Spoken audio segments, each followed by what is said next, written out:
environment in stereo sound. If you have a television set, move it into the center of your living room. Roll up the carpet and place it parallel to the east wall of your house.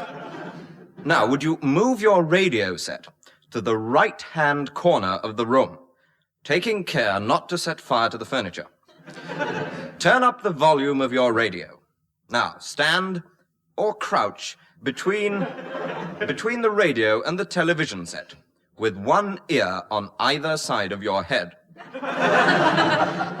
Turn up the sound on your television set to maximum volume, and now listen carefully.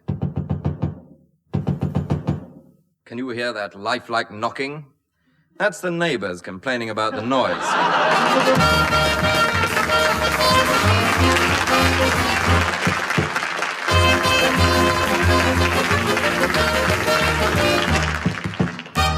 Did you hear that lifelike music? Well, that was Dave Lee complaining that once again Tim Brooke-Taylor, John Cleese, Graham Garden, David Hatch, Joe Kendall and Bill Oddie are here. And that means, as the immortal bard once said... I'm sorry, I'll read that again.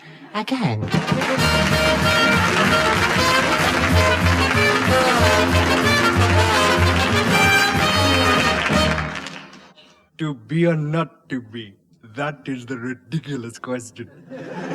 Whether it is nobler in the mind to suffer the slings and arrows of outrageous fortune, or to take arms against a sea of troubles and by opposing end them, to die, to sleep,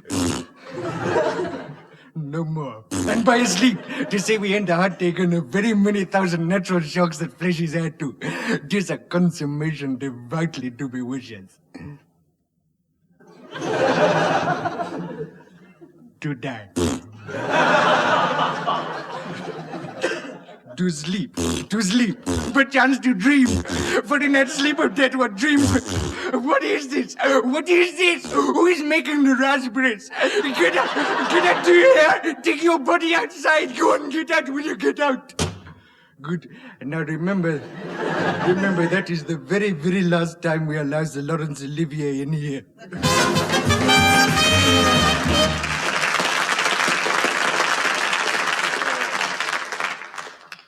Excuse me, sir?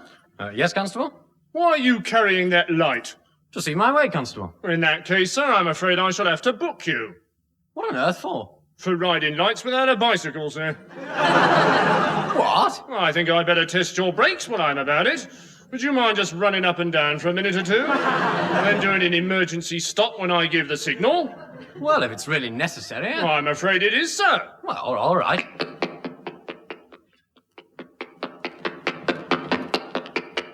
Now! Oh! Faulty brakes, I thought, sir. Excuse me, sir, but what do you do when you want someone to get out of the way? Well, I say, excuse me, please. Is that all? Yes. No brakes, no bell? No. Well, that's not much use. What happens if you're travelling at 60 miles an hour and a kid jumps out in front of you? Well, I mean, I couldn't possibly travel at that speed. Well, I'm afraid that won't do, sir.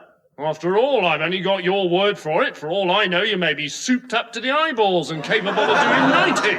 Oh, all right. Look, if it makes you feel any better, I have got a bell and a horn. Perhaps I might hear them then, sir. Well, certainly, yes. Bring, bring. Poop, poop. Inadequate, horn and bell. Right. I suppose the rest of you is in good working order? Well, look, of course it is.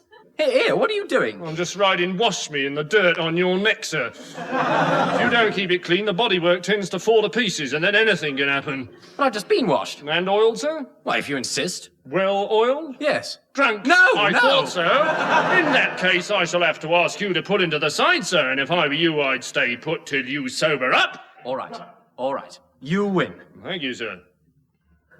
You know, sir, there's one thing I never bargained for when I joined the force. What was that? This wonderful sense of power.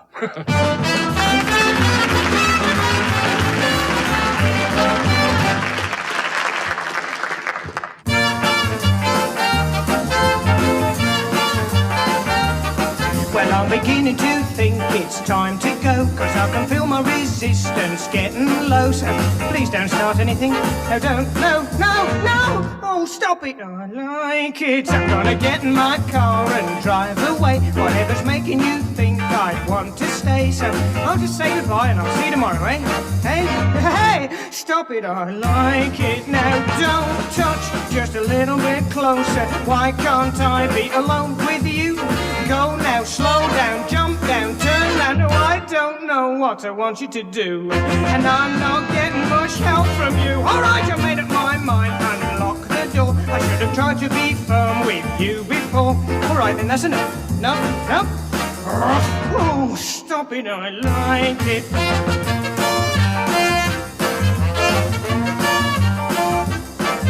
All right, then, just one little cuddle.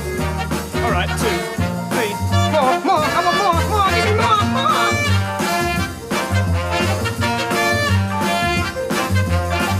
I don't have to take this kind of thing from you, you know, but I'm going to. Now, please don't ever try to leave me. When have I treated you this way? Okay, I'll see you later, maybe. Oh, I don't know what your mother would say. You don't care about your mother, do you, poor old soul? All right, I made up my mind, I think I'll go. It really wouldn't be right to stay, you know, 'cause I'm the man, and it's a man's responsibility to control himself, so what I need is a little help. Help! Stop it, I like it. Right then, that's it. I'm off now. No, no, no, no, no. Don't try to stop me, I'm going. Au revoir. Bye-bye. Auf Wiedersehen. Cheerio. Bye-bye. Bye-bye. Give us a kiss.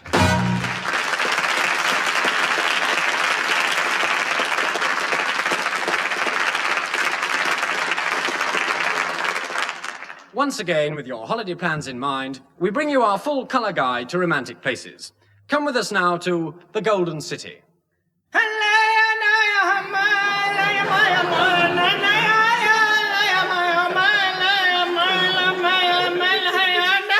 Morning. Morning. Morning, and the eastern sun wakes the temples and minarets that tower above the streets of the ancient city that is named after David, Jerusalem.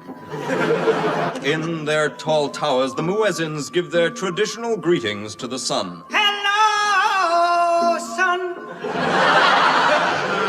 Soon the streets begin to come to life, filled with the sound of running hooves, running feet, and running noses. The locals, dressed happily in their gaily colored skin, meet over coffee. The Arab and Israeli merchants gather to trade clothes. Here, a beggar squats, posing for a color supplement. From all countries of the world, the Americans pour in. They happily photograph each other outside the Pontius Pilate Memorial Wash House. Or stop off for a refreshing local drink of imported American beer. Oh, shut up! On the nearby Sea of Galilee, the children sail, water ski, or walk.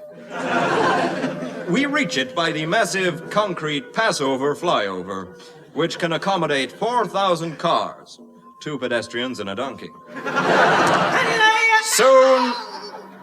Soon, the hot, heavy-smelling night, the British ambassador, Sir Rumbold Hartley, steals softly in. And as the sun says farewell in its own inadequate way, Bye-bye. the muezzins are still calling prayers, hymns, songs of praise, and advertisements. Feel the postcard.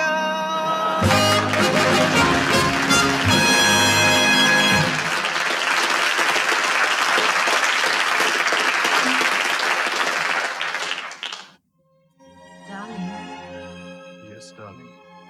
do you love me? Of course I do. What does it feel like? What does it feel like? Yes. Well, it's hard to explain. Well, Shakespeare did it. Yes, but I'm not like Shakespeare. He was bald. Just try and tell me. Well, it's like being drunk with happiness. But you're always sick when you're drunk. Yes, it's like that moment when the home team scores the winning goal. Like last week at Wembley when you kissed that man sitting next to you. Is that what love means to you? No, please try and understand. I do. It's all too clear. Well, what is love to you? Love. Love is like the first day of spring. How disgusting. The first day of spring isn't disgusting. You just ask any animal what he thinks about on the first day of spring. Disgusting. How many animals have you asked? Well, I asked my dog. And what did he say? He bit my nose. Well, I'm not surprised with that mangy creature. Now, steady on a minute. I love that dog. You love him, eh? More than you love me? Oh, that's completely different. I should hope so, comparing me to a dog. You never did. Shall I compare thee to a summer's day? Yes. Thou art more lovely and more temperate. Ah, that's more like it. Rough winds do shake the darling buds of May. Who's May? May the month. Oh. That was Shakespeare. What did I tell you? He knows what he's talking about. Yes, but he's bald and dead. That wouldn't be much use to me. No. You know, words can't express the love I feel for you. Why didn't you say that in the first place? No, I didn't think of it. Oh, it's good. It's good. Words can't express the love I feel for you. Express it some other way, then. Darling. Darling.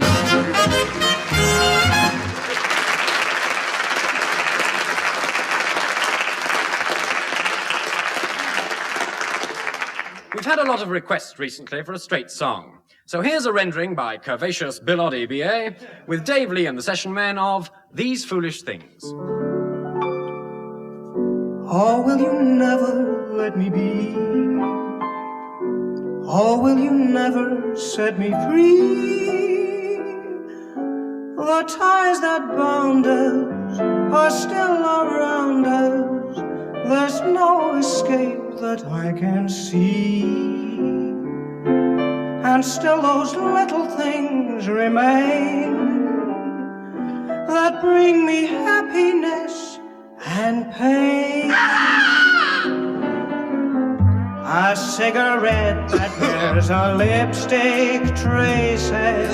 Nasty. An airline ticket to romantic places. All passengers for flight 59 to Hong Kong and Honolulu. You've missed it. Foolish things remind me of you. Shut up! A tinkling piano in the next apartment. Those stumbling words that told you what my heart meant. A fairground's painted swings. These foolish things remind me of you. They don't. They do. You came, you saw, you conquered me. That's an old chestnut. When you did that to me, I somehow knew that this had to be. Or not to be. The winds of March that made my heart a dancer. Slow, slow, quick, A quick, slow. telephone that rings, but who's to answer? Oh, how the ghost of you clings. These foolish things remind me of you. Hello? Oh, there's no one to answer. Gardenia perfume lingering on a pillow, while strawberries only 7 francs a kilo. Well, strawberries only 7 francs a And kilo. still my heart has wings. These foolish things remind me of you. They don't. They do. The park at evening when the bell has sounded. The Ile-de-France with all the gulls around it. The beauty that is springs. These foolish things remind me of you. They don't. They do! I know that this was bound to be. These things have haunted me, for you've entirely enchanted me. Oh, your ticket there. The sound of midnight trains in empty stations. All passengers who missed flight 59 for Honolulu board the train standing at platform 7. Invitations. Oh, how the ghost of you clings. These foolish things remind me of You. you.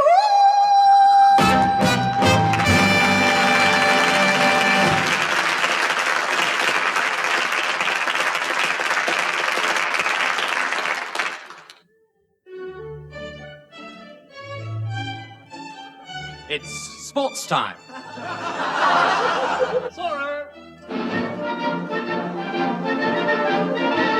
All right, it's too late now. Today in our series, Beezer Soccer Yarns, we show you a profile of one of the great footballers of our time. Hasn't he got a big nose? Yes, today the spotlight falls on Angus Prune.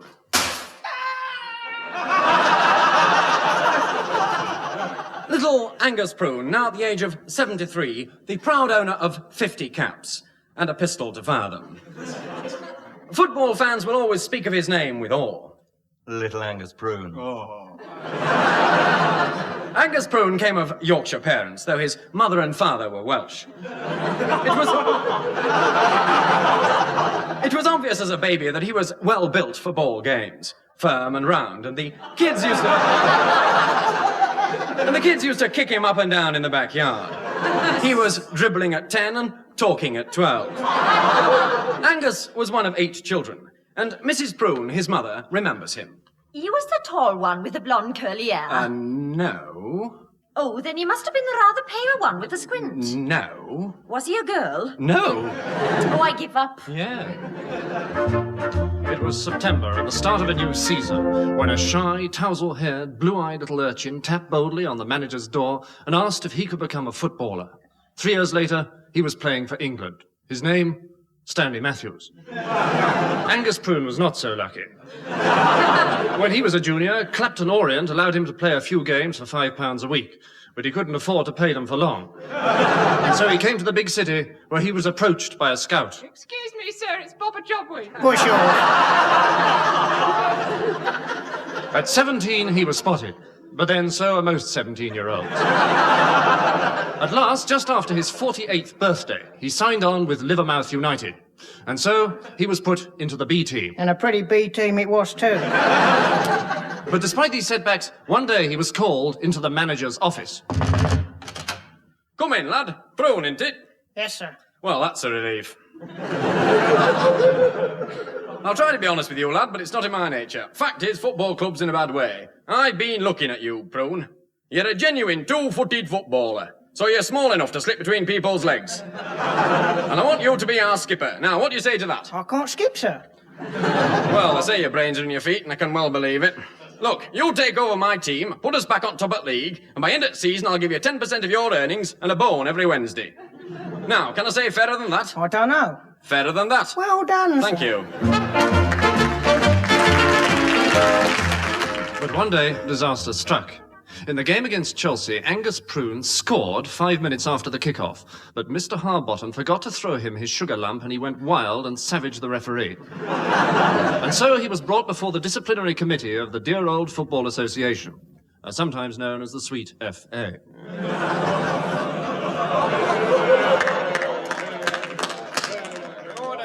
Order!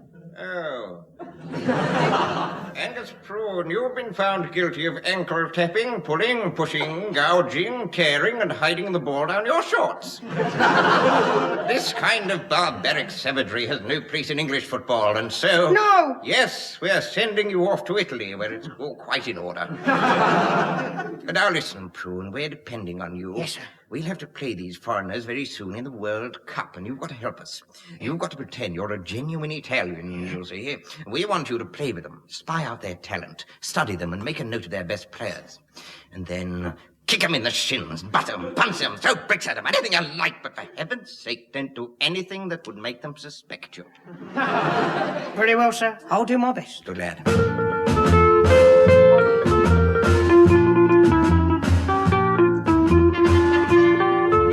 Angus immediately brought himself some Italian clothes.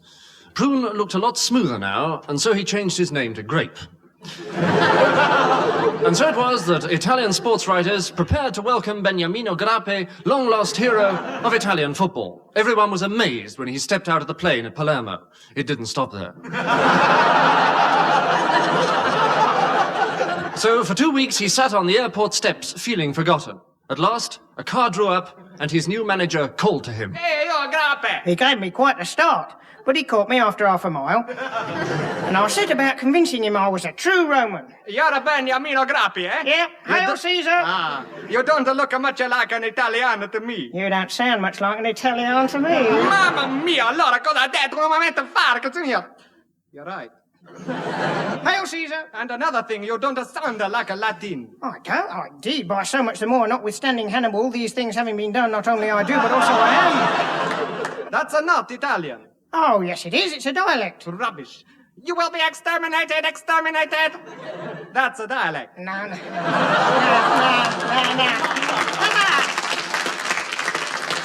No, that's a Dalek. Dalek, I never knew you cared. I know these Italians are romantic, but this is ridiculous.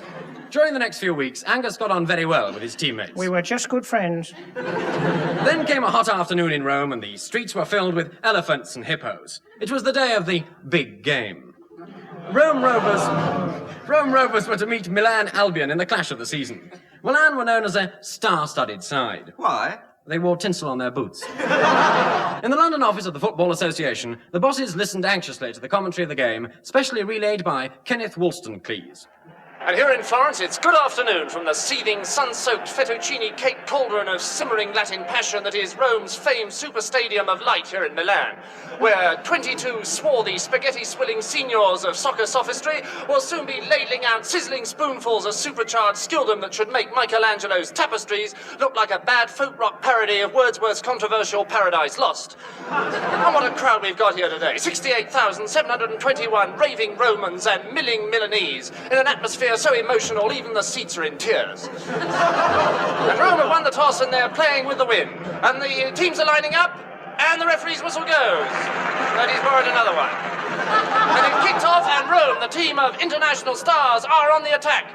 Ping Chow Min out to Brunovic, Brunovic inside to McCracken, through to Sheikh Wadi Ben Ahmed, through to Von Praxen-Schnitz, back to Harrison Brownlow, out to Mboko, to Goldberg out to Antelli, out to the wing and going for it, a Grape of Rome and Giuseppe of Milan, but Grape's been squeezed out, which makes him wide. And he's got it again, and Grape's lost his temper, and Giuseppe's lost his shorts, Grape's surging into the penalty area, and he hits the post, and he hits the goalkeeper, and he hits the referee, and the referee hits the fullback, but it's Grape again, round one, round two, and still punching, and he shoots, and the Milan centre forward bites the dust, and he shoots again, and the crowd starts throwing bottles at Grape, and he's reeling around, he's dead drunk, and the referee's whistle's gone, and he's searching the players, but this time he can't find it, and everyone's at each other, they're going wild, the crowd's joining in, I don't know what's gonna stop them. Oh, they've all fallen asleep. And so Angus Prune, alias Benjamino Grappe, was brought before the disciplinary committee of the Italian Football Association. Benjamino Grappe, you have been found guilty of ankle tapping, a pulling, a pushing, a tearing, and a gouging. And what's more, permanently maiming 7 members of our international side, and so... No! Yes, we are sending you to England. We're depending on you, Grappe. We'll have to play the English soon, so see what you can do to them. Yes, sir. Good luck. May we all wish you arrivederci. Oh, no, here we go again. I'm getting to like it. And so little Angus Prune returned to England as a hero. His job well done, and he rejoined Livermouth United. But the glamorous ways of Italian football had made him a changed man. I should say. Waft me gently, Jeremy. Yes, Mr. Bruenzer. Now, have we got everything? Boots, shorts, shin pads, eyeliner. Yes, and do it a little heavier this time. From the back of the stand, they can't see my wink. Very good, sir. Yes, it is pretty good. Jeremy, what are these? These are the club's colours, sir. I wouldn't be seen dead in them. Give me my mohair with the suede pockets. You can't play in that, sir. It's your best. Jeremy, I can, and I will. And he did. Angus became a real showman. The climax of his career came when he won 3 Oscars for his performance in the Cup final. He was invited to the Variety Club banquet. And I know that none of us will ever forget your magnificent stumble in front of an open goal in the last minutes of extra time. Now, it's my pleasure to make this award. You've had a great career, and this is your peak. Down, boy. Mr. Angus Prune, I give you this toast. Oh, thank you. And you'll find the marmalade in the kitchen. Oh, yeah, well, I'd just like to say that. Well, thank you very much. Jolly good, jolly good. Angus sat by the chairman's lovely daughter, and during the meal he felt a strange hotness tingling down his spine. He knew what it meant. I'm sorry, sir, I spilt soup down your neck. Now, look, I've got to take my shirt off. Allow me. Who are you? I'm the chairman's lovely daughter, Lydia Dishwater. Oh, Angus, come a little closer. You're trembling. Cold without my shirt. I've been watching you. You seem so restless, as if you're looking for something. Yes, I am. So am I. Are you really? Yeah, and I think we found it. Thank goodness for that. Wait here till I come out. No! Angus, don't go. I've got to. Stay. Already it might be too late. I have a feeling it is. Oh, Angus. Prune and Dishwater. Don't you think we could go together? I beg your pardon. Kiss me. Help! Now, what did you want? Never mind, it's passed off now. And so Lydia Dishwater changed her name to his and became Angus Dishwater. For 3 months they lived in sin, and then they moved to Walthamstow. All the time, Angus enjoyed his sport, and he also played football now and again. But Lydia was becoming jealous of his other life, and from little things she said, he guessed she wasn't happy. I can't stand it anymore. I'm sick of it. Sick. All you care about is football. All you talk about is football. Drinks with the boys. Next week, snatch the cup, the league. I hate it. I hate you. If you ever mention football again, I'll kill you. Do you hear me? I'll beat you to death with your booze. I'll shoot you. I can't stand it. You and your football. I never want to hear about it again. All I ever talk about is players and football shirts and dirty washing. I can't stand it. Go on, get on with it. I can't bear it anymore. Go on, I can't stand this football racket. There's something on your mind, isn't there?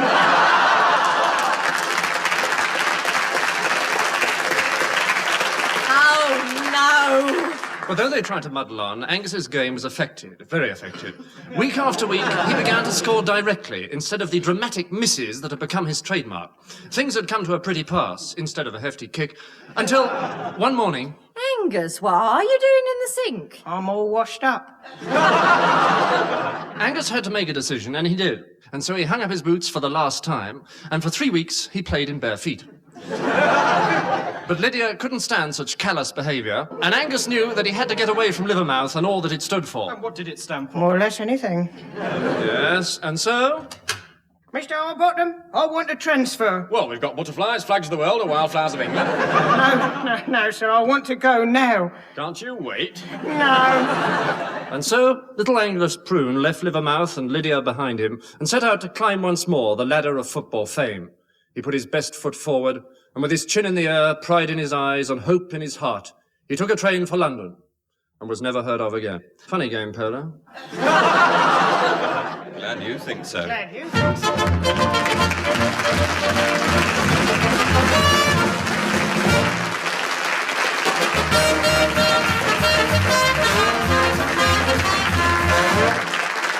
So, the Angus Prune tune brings to an end another edition of I'm Sorry, I'll Read That Again. Brought to you by the makers of rhubarb tart, the wonder cure for wonky trunnions. The voices you heard belong to Tim Brooke-Taylor, John Cleese, Graham Garden, David Hatch, Joe Kendall and Bill Oddie. The scripts were written by Tim Brooke-Taylor, Eric Idle, Clive James, Bernard King and Bill Oddie, and the songs by Bill Oddie.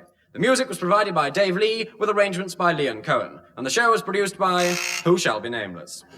So that's it until the same time next week, when you'll hear John Otto Cleese saying, in his own inimitable way...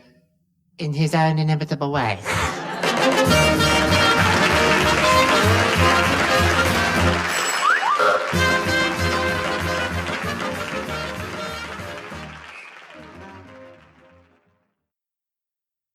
Now, what am I bid for this beautiful telescope? 14 bob. 14 bob. £1. I'm bid for this beautiful telescope £1 in advance on £1. Do I hear £1.10? £1.10. £2. £2.10. £3.10. £3.10 in advance. £4.10. £5. £5 for this beautiful telescope. Any more offers? Going then for £5. Gone.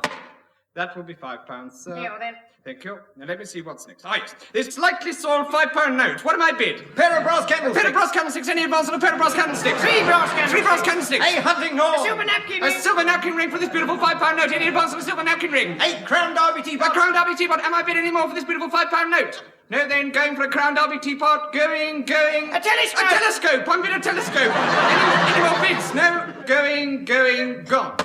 Now, what am I bid for this beautiful telescope? Do I hear £5.10? 6 guineas. 6 guineas in advance on 6 guineas.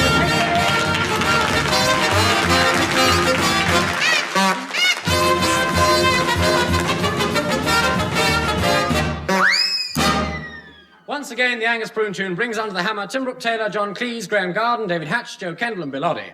And here, ladies and gentlemen, with lot 672 is John Otto Cleese. I'm sorry, I'll read that again. Again. £1.10. £2 in advance on £2.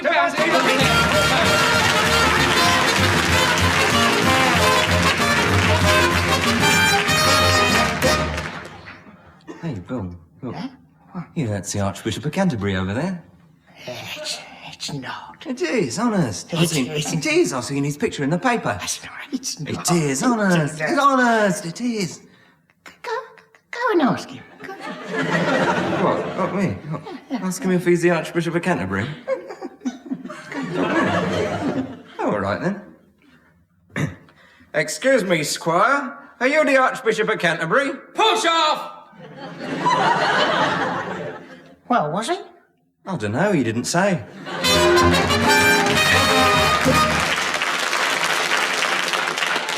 And now it's animal question time. But since no animals have sent in questions this week, here is Lydia Picnic Basket to talk to you. Good evening, animal lovers. How can we help our animal friends in the cold weather? One little chappie who could do with a helping hand is the domestic cow. You can help by telling your branch secretary to put you on his Have a Cow at Home list. They're very shy, so do be extra nice on their first visit. Incidentally, Mrs. Crun of Bootle tells us that there was a fantastic response to her knit a jumper for a cow appeal. She is now starting on a cow slip. And one or two other things. And now, our winged friends. Try and ease the tops off the milk for them. It's quite easy. Use a penny or a sixpence, or a coin will do just as well. And now for the moment you have all been waiting for. The outright winner of our annual award is Mr. Ferdinand Blunt of Carshalton. During the recent Arctic conditions, Mr. Blunt braved the elements to go into the nearby woods to feed the wolves. He leaves a widow and 2 chickens. Runner-up is Mrs. Figg of Dorking. For a year now, Mrs. Figg has lived upside down in order to make the bats feel at home. She writes to ask, the bats are now living the right way up. What should I do? Well, Mrs. Figg, don't come off the ceiling, or that will confuse them more. Well, that's all for now, and if you see an alligator swimming in your bird bath, that'll teach you to swim in your bird bath. Good night.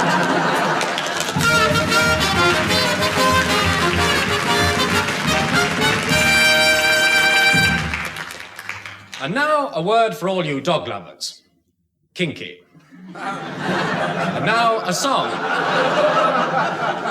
And now, a song for all you dog lovers.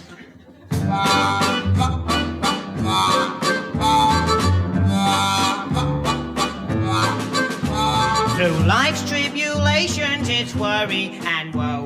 I've got me a buddy wherever I go. He isn't a wombat, a cat, or a canoe. Can you guess what he is? No! Well, I'll give you a clue. He's a man's best friend. He's a man's best friend. He will never afraid when I know he's around, 'cause a man's best friend is his hound. Come on, boy, sit, sit, sit. Oh, there's nothing so fond as a canine embrace, when he tenderly licks you all over your face. And he'll never complain, and you know he'll rejoice when he hears the sweet singing of his master's voice. He's a man's best friend, he's a man's best friend. He will be with me right up to the end. Oh, I don't want a mouse, and I don't want a moggy, 'cause a man's best friend is his doggy.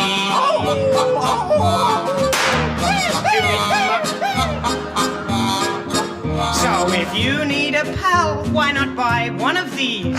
Perhaps a St. Bernard or a Pekingese, or maybe a Dachshund, a Poodle or Pug, or a dirty great bloodhound to lie on your rug. He's a man's best friend. He's a man's best friend. He will be with you right up to the end. And I'm never afraid when I know he's around, 'cause a man's best friend is his hound. Here, boy, come on, boy.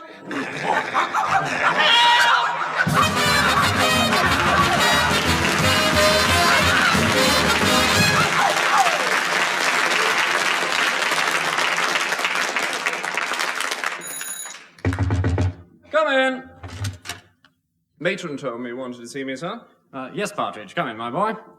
As your housemaster, I want to talk to you on a very serious matter. I'll try not to laugh, sir. Yes, well, very good, Partridge. Do sit down. Well, now, how do you enjoy being a prefect? Well, it does take up rather a lot of my valuable time, sir. Yes, of course it does. How's your father, by the way? Very well, thank you, sir. How's yours?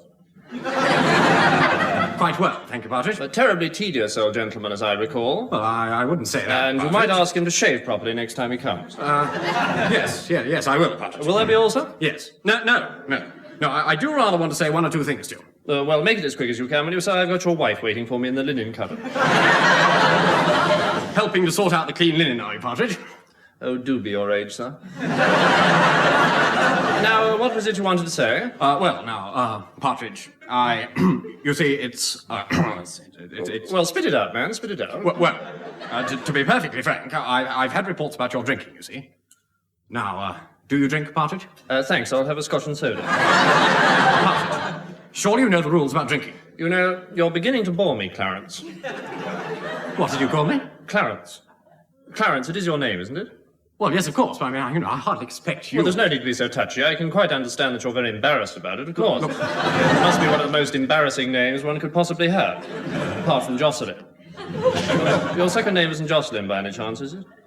Well, as a matter of fact... Yes, I thought it probably was. I suppose that was the idea of your dreary old father. Look, will you stop talking about my father? Now, will you let me get on with what I want to say? I have heard that you've been bullying one or two of the smaller boys. What utter rubbish. Who told you? Well, no, I don't really... Who told you that? Well, Simpkins minor. I'll break his fingers. Well, my time is precious, and if you've nothing else to say... Yes, I have something else to say. I'm far from satisfied with the standard of your work. I beg your pardon? I said I'm far... I heard you perfectly clearly the first time. I've never known such unbelievable impertinence in all my life. Do you carry on like this at home? Well, look, I mean... You're a cheeky little man, aren't you? What are you? You're no. cheeky. Cheeky. So let's not have any more of it, cheeky. Well, if that's all, I must be going. Mustn't keep your wife waiting. Oh.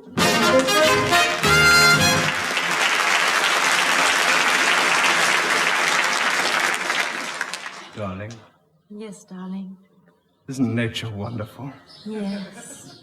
Isn't it? Have you ever thought of the strange and wonderful ways of nature? Yes. Yes, I have. What have you thought? I thought how strange and wonderful they are. Take animals, for example. Yes, take animals. To realize how like us they are, you've only got to look at those two squirrels. Those two squirrels? Yes. Those two squirrels over there? Yes. But they're... I know, they're gathering nuts for the winter and we don't have to do that. But spiritually, they're very like us. Oh, spiritually. Yes. I thought you were going to suggest that we pretended we were squirrels. And gather nuts, jump from branch to branch and go eek. No, that isn't quite what I meant. Well, perhaps We're more like those two spiders. Where? Oh! Just behind you. Oh! You see that? They're clinging to each other just as you're clinging to me. That's because I'm frightened of them. Oh, now you've trodden on them. And they look so happy. They could just as easily have trodden on us. I was just too quick for them, that's all. How would you like to be trodden on? Is that a threat or a proposition? How dare you? Out in the country here, miles from anywhere, I'd dare anything. Would you dare jump across that river? No, Why not? I might not make it. You certainly won't if you don't jump across that river. I'll jump!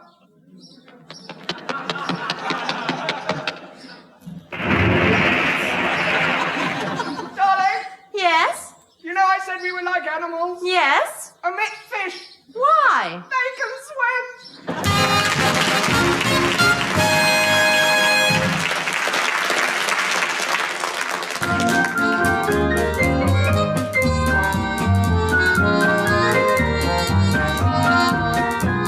It's Opportunity Flops, your very own no-talent show, bringing you at no expense all that is worst and most pointless in the world of entertainment. Yes, friends, and this is the show that gives artists whom the public have forgotten a chance to show why. And don't forget, friends, we ask you, the audience, to decide who gets this fabulous custard pie. As Mr. No Talent of 1966. And just to remind you how low we can sink, let's recall last week's winner, who was... Mr. Nathaniel Crutch, who had made 500 boxes of matches out of a model of Coventry Cathedral. Yes, and I know it's going to take a lot to get more futile than that, friends. But here to try is Bill Oddie, the tap-dancing prune farmer from Rochdale. All right, just step up and let's hear those leaden feet, Bill.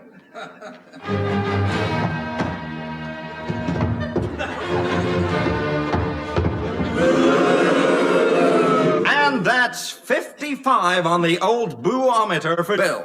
And now a special treat. John Cleese, the casual comedian, of whom Bernard Levin once said,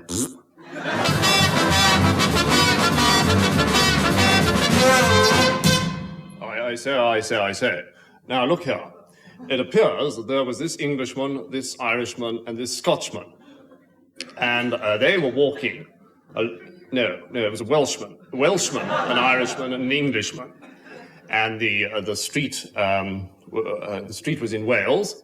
And the Irishman, yes, that's it, the Irishman turned to the Scotsman, the Welshman, the Irishman turned to the Welshman and said, what is the Englishman doing?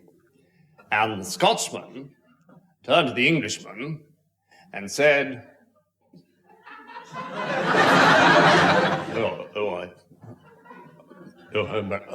I think somebody better go on from there.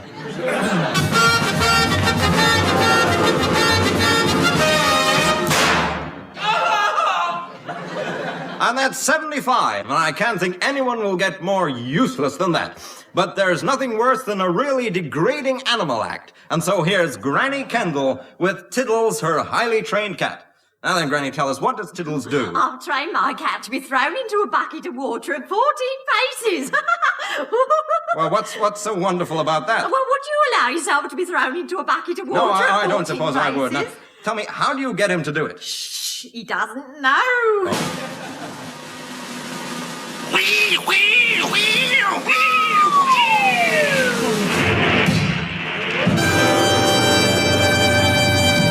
Well, friends, that was diabolical. And on with the show now with John Cleese, still bleeding, and this time he will sing riding and accompanying himself on a bicycle. Old man river, that old man river, he just keeps...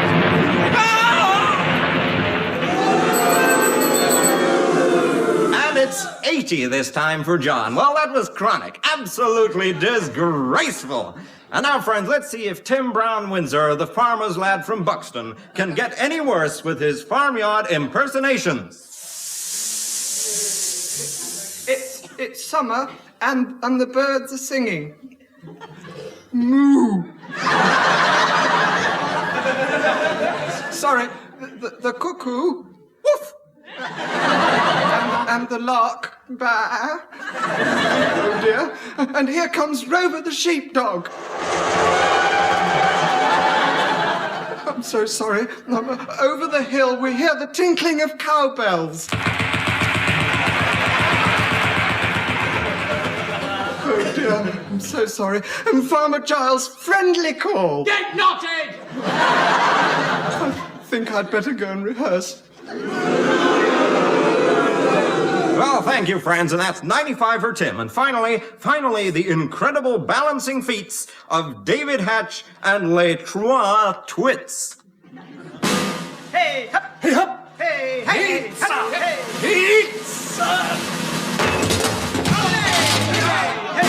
hey, hop, hop,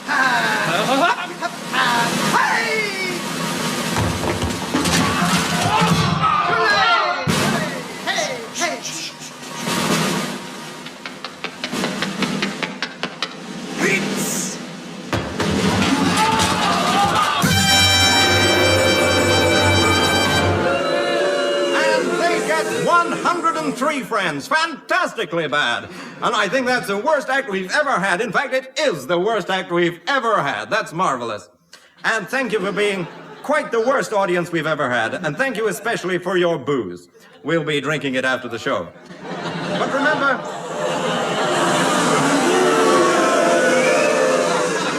remember, friends, we want the opinions of you at home. So send your insults on a postcard, please, no poison pen letters, to me. And if any of you have any ideas for useless, boring acts, send them to us, care of Humphrey Barclay. There's one for a start.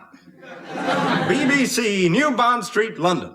And so we'll sign off now with the voice of this week's guest star. Your little boy seems to whisper. Get knotted!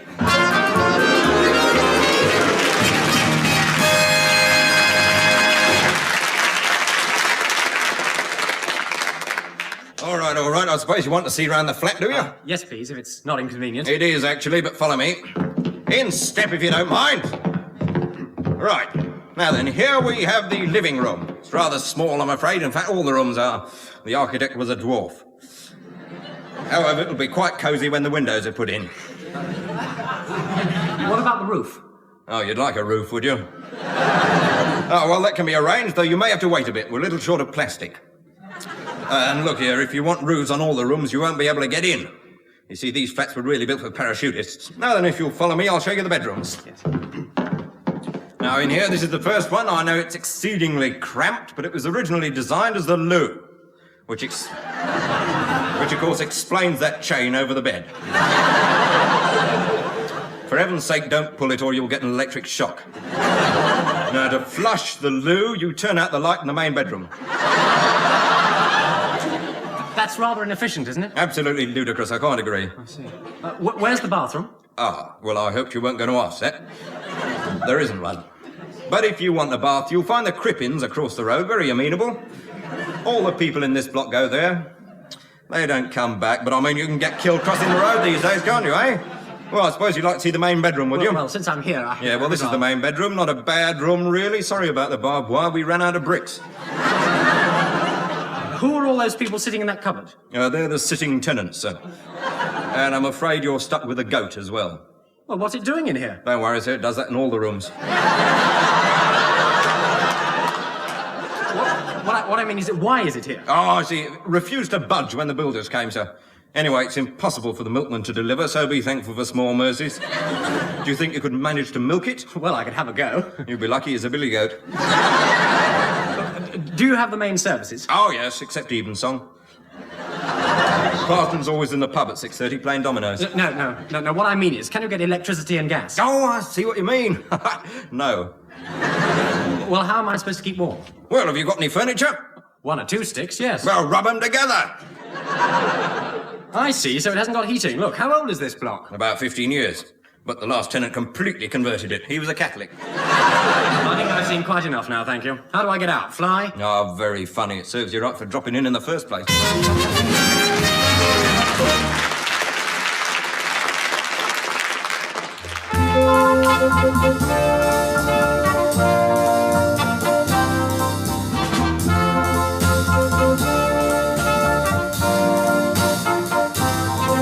Tomorrow, this world will be a better place. Tomorrow, there'll be smile on every face.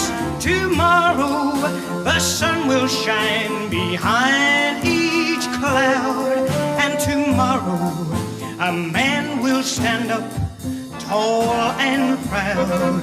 Tomorrow there'll be no war, no dark despair. Tomorrow there's joy and laughter everywhere. Tomorrow you'll see me walking on my way, 'cause tomorrow will be Tuesday, I think.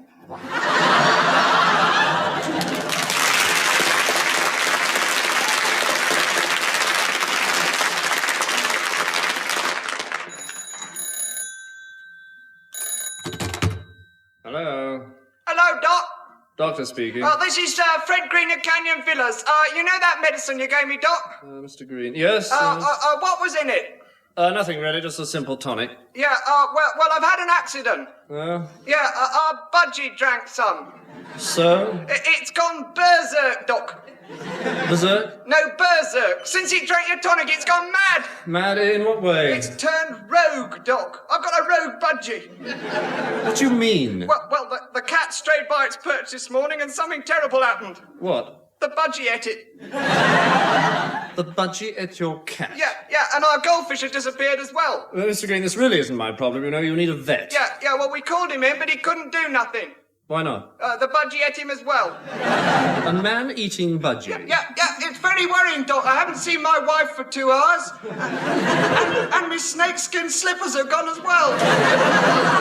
Well, you must stop it. Well, what's it doing now? Flying around the garden with our neighbour in its foot.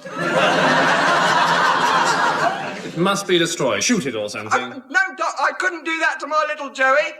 Little Joey's eating people, Mr. Green. But he's hungry, Doc. Look, just hold on. I'll get the police there. Don't bother, Doc. I've called them. What are they doing? Hiding with me under the stairs. Well, I'll get the fire brigade then. They've been here too, but they ran off when Joey walked up the ladder and rang their bell. Well, really, Mr. Green, I don't think I can help. Oh, you can, Doc, you can. You know I told you the Budgie drank the medicine? Yes? That's what I'm phoning you about. Can I have some?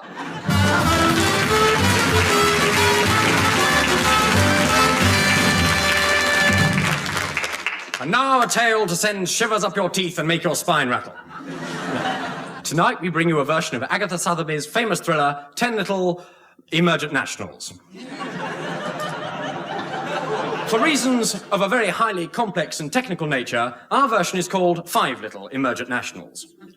Picture, if you will, a sparkling lagoon in the South Seas. Blue waters lapping a palm-fringed beach.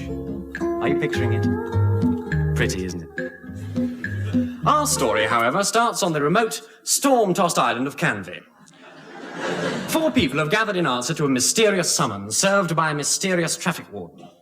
Walking up the weed-covered path, they come to a crumbling ruin. He speaks. I'm the butler, done it. Told by a mysterious summons to come to this remote storm-tossed island and provide an obvious suspect. How do you do? I'm Aubrey Pfaff with 2 small F's and a silent P. Renowned stage designer. I do astonishing things with bits of wooden canvas. Colonel Ingoldsby Williams with 2 small eyes and a large moustache. VCM, BE, UKCM, MRA, MS, LS, DH2S and bar. Stage doorman. Fred Higgins, female impersonator. And my name is widely known. George widely known. Impresario. Introductions over, the usher buttles them into an impressive library. The panels are oak and the ceiling isn't too bad either. He crosses to an old horn gramophone and, pushing aside the little dog, he places a record on it. But the dog isn't plugged in, so he tries it on the gramophone. Their faces blanch in terror as a sinister voice fills the room. Meet again. Whoops, sorry, wrong record. This is the one. You are all going to die, do you hear me? Die, D-A-I, die. You are all going to be killed, murdered, wiped out, annihilated, destroyed.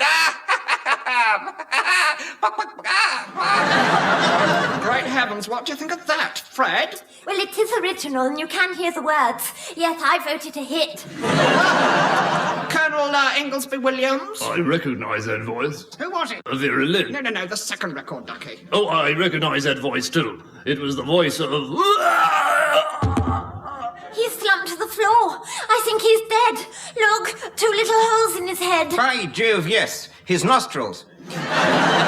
And look, in his back, a 3-foot Bawooley assegai. Devilish cunning, these 3-footed Bawoolies.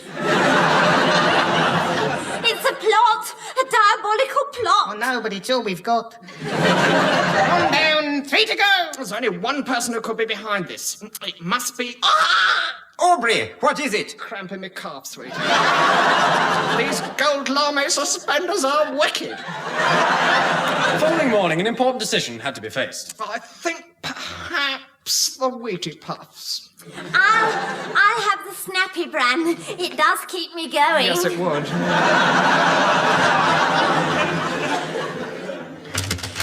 Sir, I've just found Mr. Widely Known lying in his underwear with a black silk cord knotted tightly round his neck. Oh, I say. You mean he was choked? Well, he wasn't very pleased. It's a very sick joke, Dunnett. I'm a very sick butler, sir. You can say that again. I'm a very sick butler. Get off. George Widely Known dead. That means there's only 3 of us left. Who will be the next to... Suspenders giving you trouble again? No, in my Wheatie Puffs. A colourless, tasteless, odourless, undetectable poison. How do you know? It says so on the packet. Is he? Well, I did have my suspicions, but... now we'll never know. An assegai, a black silk cord, and now poison. All these murders follow the same pattern. Everyone's dead at the end of them. 3 down and 1 to go. Now I can drop my pretences and reveal myself. I am the... I am the murderer.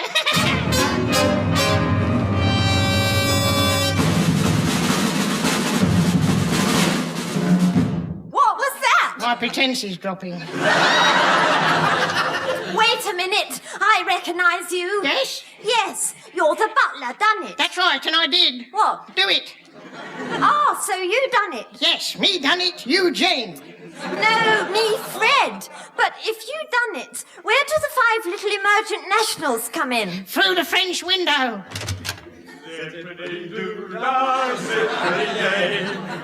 Never mind them. I don't think anybody did anyway.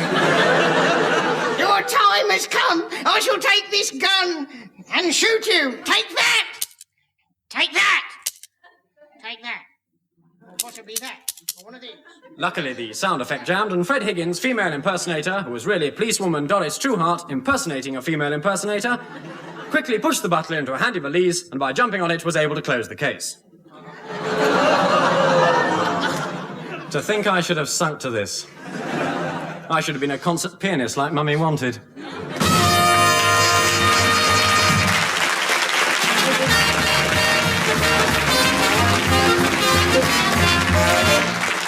And so the Angus Prune tune brings to an end another edition of I'm Sorry I'll Read That Again.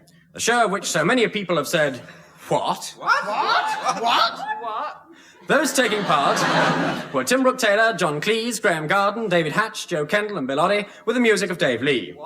The scripts were by Tim Brooke-Taylor, Brian Cook and Johnny Mortimer, Graham Garden, David Hatch, Alan Hutchison, Bernard King and Peter and David Lund, with songs by Bill Oddie and arrangements by Lee and Cohen.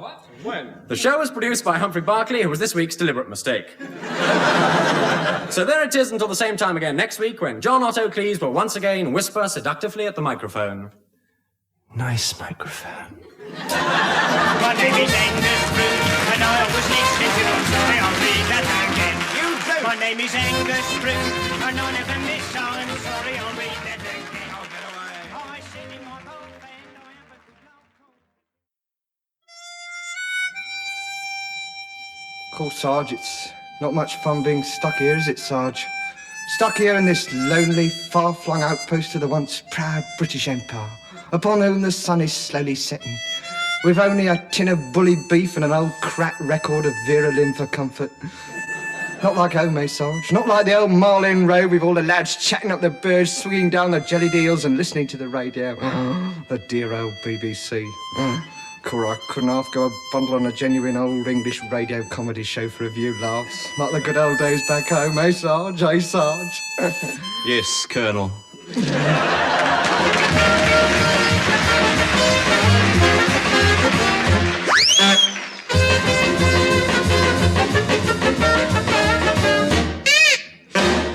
And once again, the Angus Prune tune brings you the Lonely Hearts Half Hour with Tim Brooke-Taylor, John Cleese, Graham Garden, David Hatch, Joe Kendall and Bill Oddie. So here with his world-shattering news is the voice of them all, John Otto Cleese. I'm sorry, I'll read that again. Again.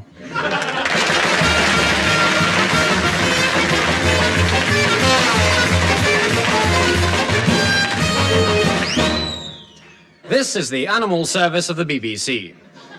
Here is the news, read by Alva Hippopotamus. A firm of giraffes has landed a £5 million contract to clean the windows of the new post office tower. A spokesman for the firm said, "I don't want to stick my neck out, but it's quite a tall order." The inhabitants of Croydon will sleep easier tonight, following the capture of the animal that was terrorising the neighbourhood with blood-curdling roars. It was thought at first to be a rutting stag, but was finally identified as a mouse. Its voice had broken. The 3 chickens who last week attacked a tube train as it came above ground at Hammersmith were in court today. They said in their defence they thought it was a very large worm.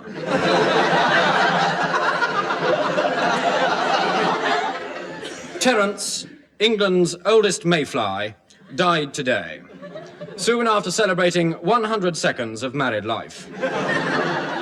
He leaves a widow and 2 larvae. The big freeze. Following today's unexpected snowstorm, 3 brass monkeys have been rushed to hospital.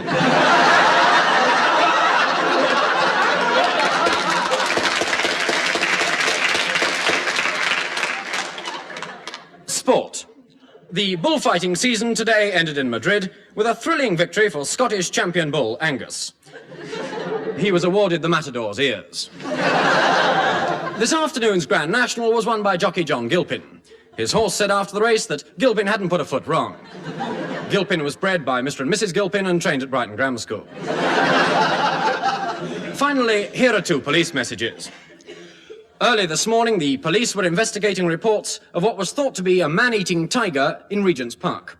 They discovered, however, that it was only a man eating cucumber sandwiches.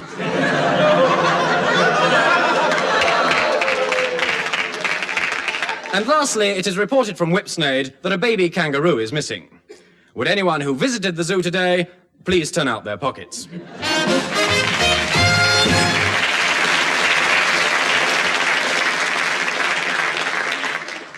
And now we join Hans and Grotty Smith on their Red Sea safari. Good evening. Grotty and I have just returned from 6 months together under the Red Sea. Yes, Hans and I for 6 months together under the Red Sea. Yes, both of us under the Red Sea. For 6 months. We are going to tell you about some of the things that happened to us underwater together for 6 months. But only some of the things.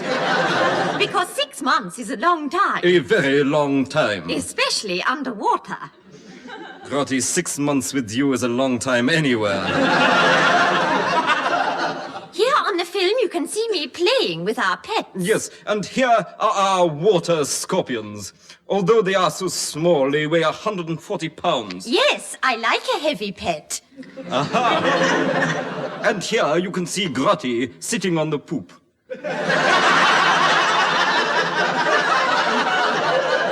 Notice how the foreign hands gather to help me.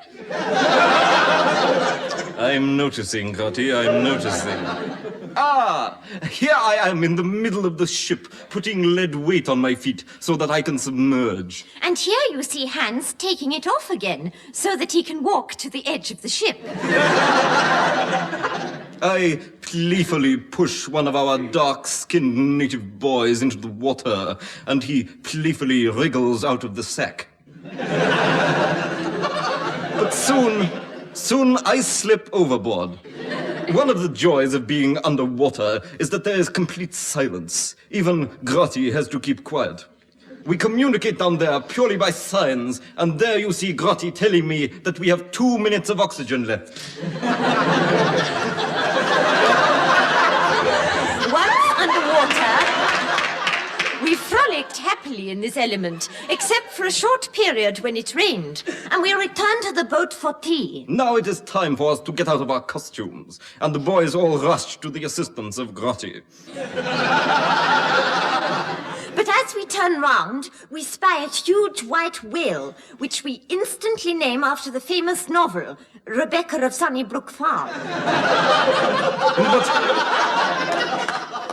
But imagine our dismay when we realize that Jonah, our faithful cabin boy, is in the water, fetching the walking stick that I have thrown for him. The whale is making straight for Jonah.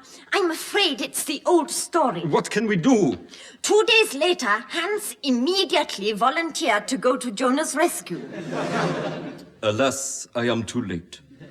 I call to Grotty to join me in the water. And then we see it, a gigantic water mouse.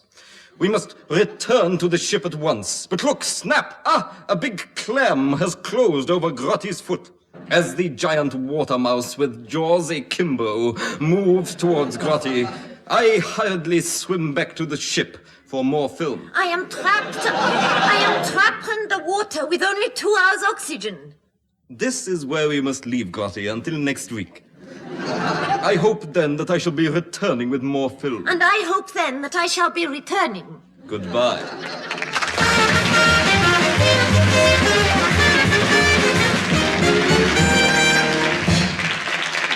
In that recorded broadcast, Hans and Grotty Smith were played by Armand and Michaela Dennis. And now it's time for another exceedingly boring song from Bill Oddie, BA and the boys. So take it away, dwarf. I'm not good looking, I'm not too smart. I may be foolish, but I've got a heart.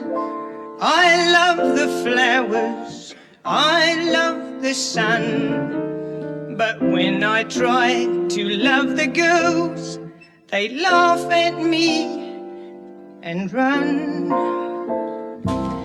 Don't laugh at me, 'cause I'm a fool. I'm sorry, I know it's true. Yes, I'm a fool. I'm frankly sorry, just sniggering quite now. No one seems to care. I'd give the world to share my life with someone who really loves me. I see them all falling in love, but my lucky star hides up above. Someday maybe my star will shine on me. Don't laugh at me, 'cause I'm a fool.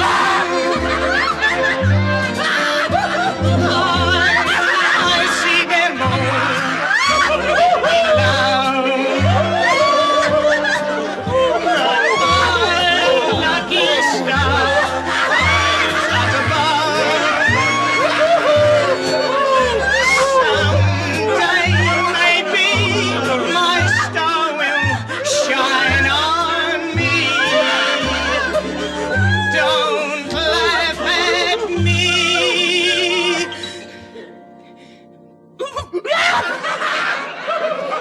'Cause I'm a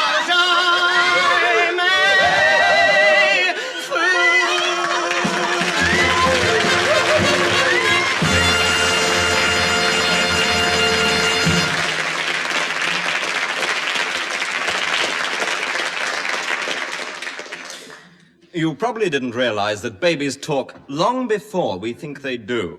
The following conversation is typical of many to be heard outside these supermarkets up and down the country.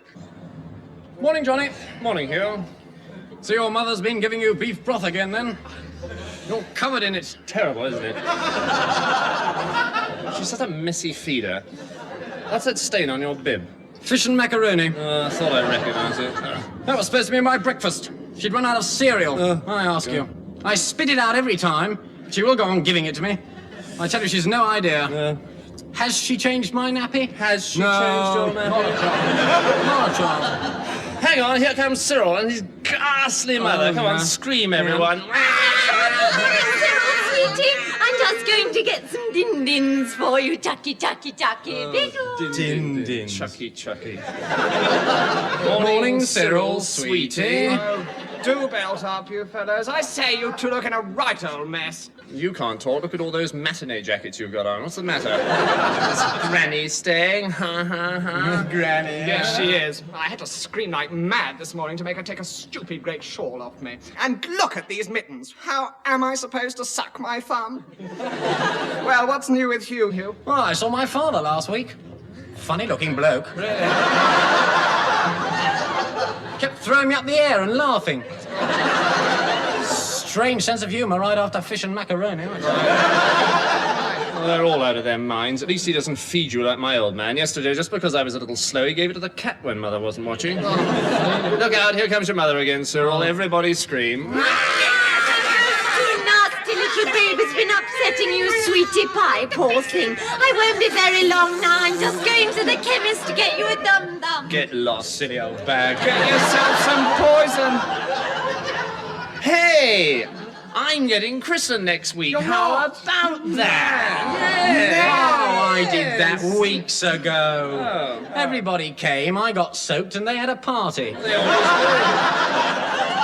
Do you know what they call me? No. Hugh Reginald Humphreys. HRH, you see, very clever. Very clever, very clever. Mother's idea, she's a shocking snob. She thinks I look better than Prince Edward. These plastic pants are killing me. Now, I must tell you, I had a laugh last week. Mother's been trying to teach me for weeks to say mammy. It's embarrassing. So just after my bath, I gave her a big smile and said, Auntie Dory.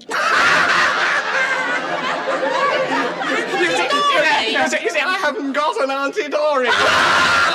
I nearly killed her, my only laugh of the week. Now look out, here they come. Oh, she's got fish again. See you next week, fellows. Do try and get some hair, Hugh. All right, everybody, let's give her the goo-goo routine.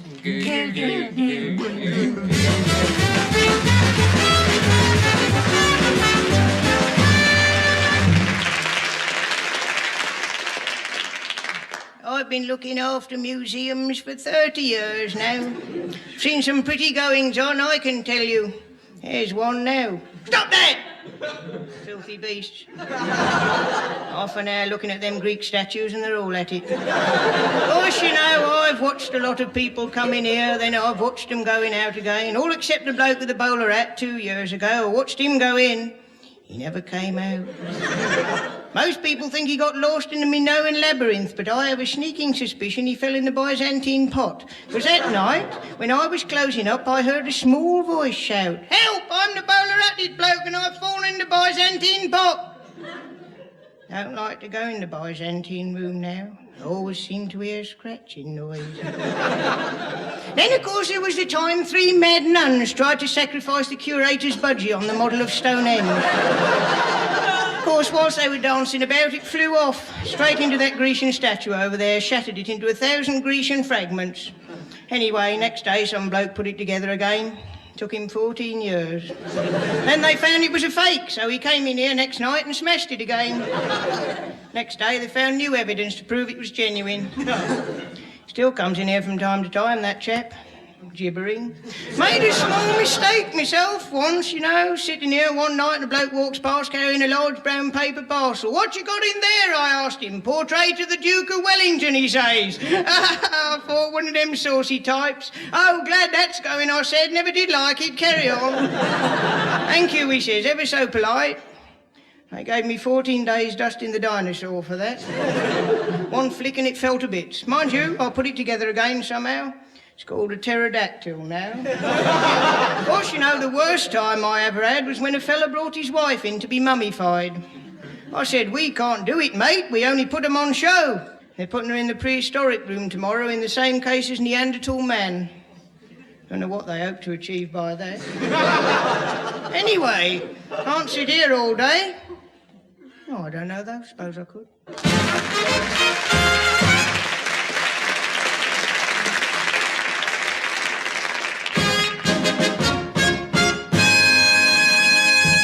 I'm sorry, I'll read that again. Reports.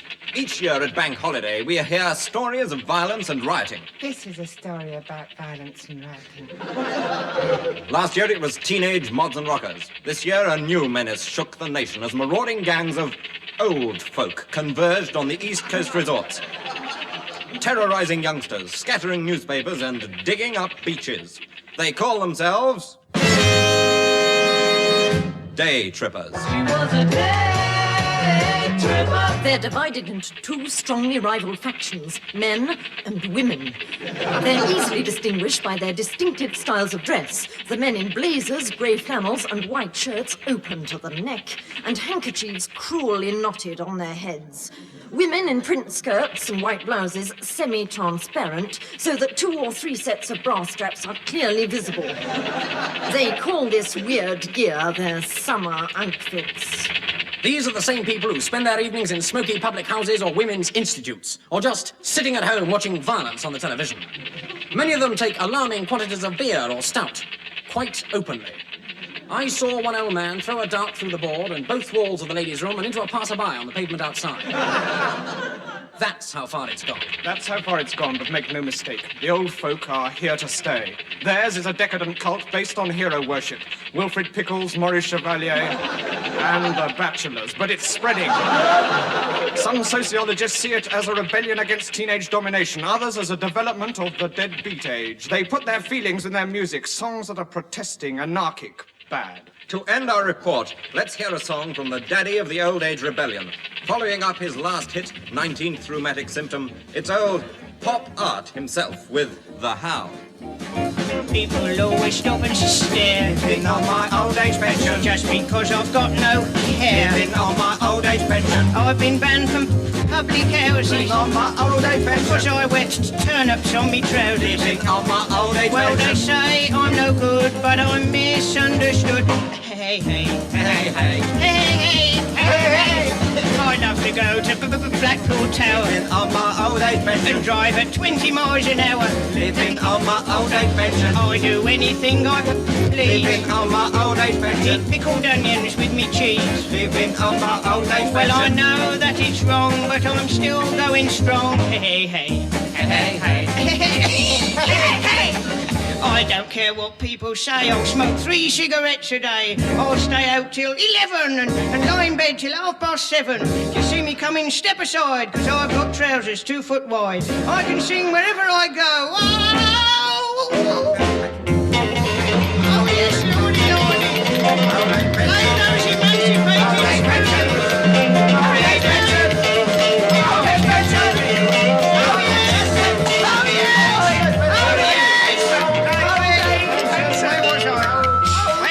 Don't know where I am.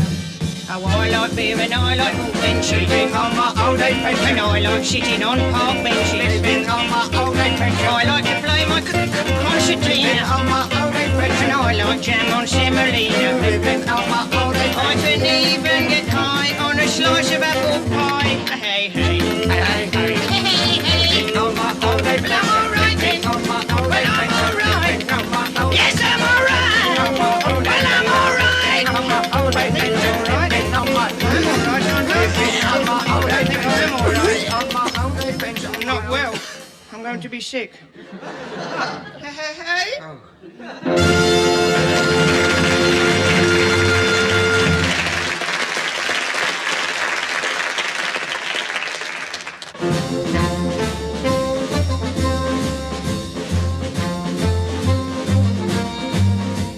And it's welcome to this afternoon's world of sport. Swimming, snooker, the Farnborough Air Show, athletics, and inter-county basket weaving. But first, a long, cool look at Maria Bueno. And second, swimming, and over to our commentator on the spot, Otto Cleese. Welcome to the Somerset Swimming Championships at the Empire Pool, Bradford. You've joined us in the middle of the diving event where John Jones has just taken the lead with a perfect double tuck and pike triple somersault reversed. And now, for his speciality dive, Joe Willie is going to try something we don't often see from the 150-metre board, a belly flop.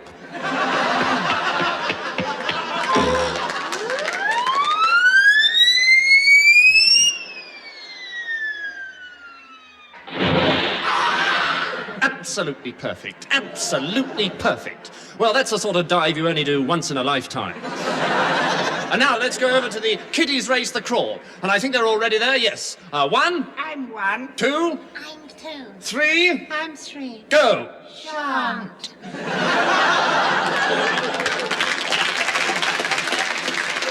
Oh, well, all right then. Now, over to the men's freestyle. Oh, come on, Maisie, give us a kiss. Come on, don't darling, be take shy. off your knickers. Since you can't be trusted in the freestyle, we better move on to the... no, perhaps this is a good moment to leave swimming and to return to Eamon Liversalt's in the World of Sport studio. Well, one might say everything is going swimmingly there. Or one might not. But knowing me, I probably would. And now, over to the White City and Norris McSquirter. Welcome to the White City, where we've had a very exciting afternoon's athletics. Probably the outstanding performance so far has been by the Russian ladies shot put champion, who has just won the men's shot put. A sad note, however, for British sports fans. Henry Griddle, our 10 times 60 yards hurdles champion, fell at the 4th hurdle and had to be shot. One of the sensations of the afternoon has come from the African javelin champion, who earlier refused to throw his javelin because, as he himself put it, there was no one to throw it at. But now it's time to go over to the men's 100 yards, where the Russian champion has apparently already made one full start. Put him out! It's it! That'll teach the swine to make false starts in our country. Now it's time for the pole vault, where I can see the British champion, M. Pale, at the beginning of the run-up, nervously twisting the pole in his hands, which is a little unsporting as the pole is at present in 2nd place. The American champion retired after his first jump when he crashed against one of the uprights. This, of course, is one of the big problems that has to be overcome by all cross-eyed pole vaulters. But now here comes the British champion on his run-up.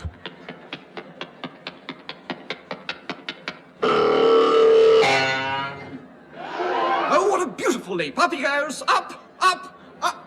Up! Good heavens, he's not coming down. What a shame, because if he doesn't come down, he'll be disqualified. What a pity. Well, back to the studio, and you, Eamon.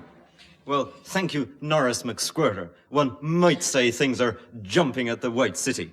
Or, again, one might not. And now, motor racing at Brands Hatch, where there's a terrific tussle for the leadership in this afternoon's championship race. So let's go over right away to the snooker championship in the Drill Hall, Bolton.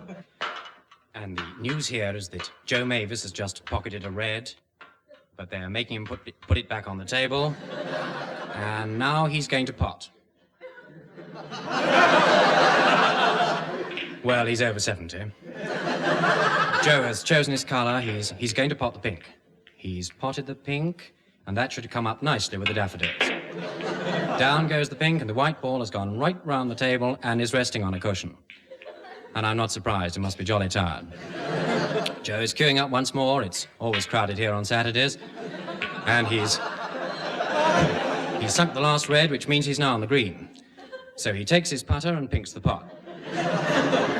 Joe is now walking round the table, picking his next shot, and the pockets of the people sitting round the table, and his nose. So back to Eamon Liversalt's in the World of Sport studio. Thank you, David. And now over to Tim Brown-Windsor in Wimbledon. Hello, here I am in Wimbledon. I don't know why, so back to the studio. Thank you, Tim. He's been muddled ever since he discovered that badminton was famous for show jumping. But now it's time to go to Farnborough for the air show. Your commentator there, Willie Odd. Well, thank you, Eamon, and the news here is that the planes have been taken from the hangars and pressed. And of course, those supersonic bangs you can also hear are balloons. But before I describe for you the display and the fly past, I'd like you to meet a real card. Mr. Jack Queen, King Ace pilot of the last war. Now, Jack, you're an aviation veteran. What was your first job? Blowing up balloons. For flying? No, for Christmas. Mr. Jack Queen is a joker. Yes, I used to pump up the balloons, and then we practiced ascents and descents until I got fed up with it. And why was that? Well, I didn't see descents in it. So I got out. Unfortunately, we were up at the time, and I had a bad fall. It was quite extraordinary. Everything went black. So I was put on night flying. Jack, tell me, who would you say is the real veteran of the air? Oh, Peter Haig. I'm afraid we must break off there as the fly past is just beginning. And yes, here comes the first plane. Yes, it's a Spitfire.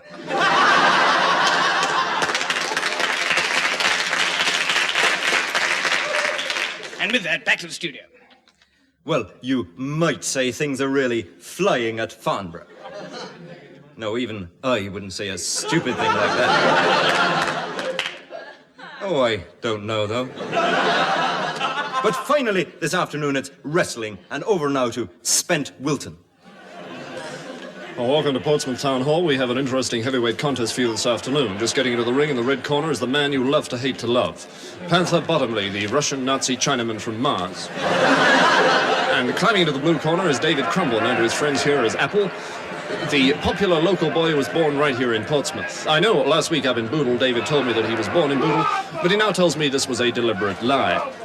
A lot of people write to me, not only because I am a popular person, but also to say that wrestling is fixed. Well, the short answer to that is, please don't spread it around or I may lose my job. Time for the first round. Both wrestlers are stalking around each other, and they leap, and there's a beautiful body lock there for a half Nelson into the Boston Crab, a high lift, and crash down onto the canvas. So much for the referee. The Panther Bottomley is just checking with his seconds. He tells me, incidentally, he always uses seconds as they're so much cheaper. And it's on with the fight proper. The Panther grabs Crumble's left arm as Crumble grabs his waist. Good heavens, they're dancing. Yes, they're dancing. And they're singing. Oh, what a great show these two boys are putting on. Who can say wrestling isn't entertaining? But Crumble has thrown the Panther, who's fallen awkwardly. But there's no stopping this boy, and they're completely mixed up. The referee's going to separate them. Oh dear, he's caught up too. And the fat lady in the front row. They're all tied up in the most fantastic knot.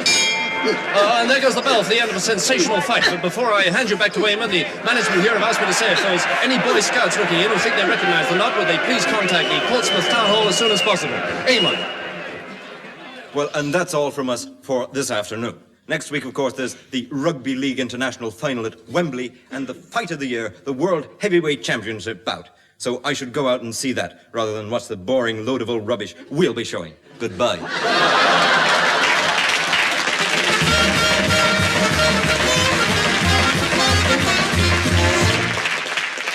And the Angus Prune tune blaring through your transistors brings to an end another edition of I'm Sorry, I'll Read That Again. The voices you heard were those of Tim Brooke-Taylor, John Cleese, Graham Garden, David Hatch, Joe Kendall and Bill Oddie. The scripts were by Tim Brooke-Taylor, David Hatch, Alan Hutchison, Eric Idle and Bill Oddie, and not John Cleese, who sold all his to television. The music was by Dave Lee, with arrangements by Leon Cohen and the songs by Bill Oddie.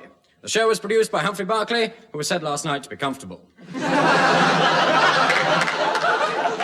So that's it until the same time next week, when John Otto Cleese will once again whisper seductively into your ear. You've got the grubbiest ear I've ever seen.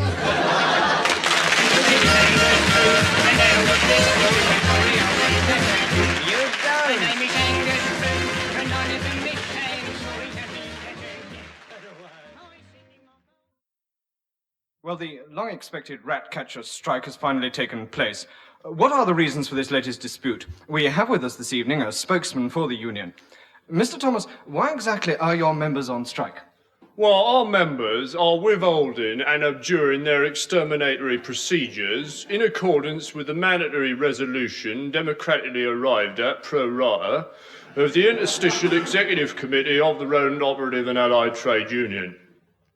Yes, but why did the Executive Committee pass the resolution. Well, if Mr. George Brown really thinks that he can metamorphose this country's economic infrastructure and subjugate the traditional psychosocially reciprocal labour relationship, so to speak, by inducing this excremental prices and incomes board to coerce us into introducing so-called automative process and similar moth-eaten counterproductive servo instrumentation, well, then this is blatant economic cheese paring. I see. So Mr. Brown is trying to get you to introduce automation? Yes, Mr. George Brown is trying to tell us to use mechanised traps to catch our rats with, instead of grabbing them with our bare hands and biting their heads off.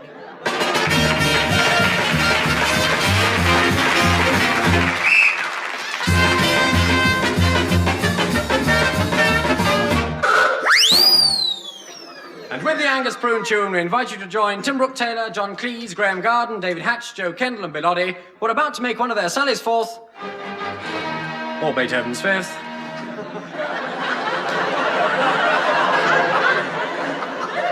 into a world of John Otto Cleese. I'm sorry, I'll read that again. Again.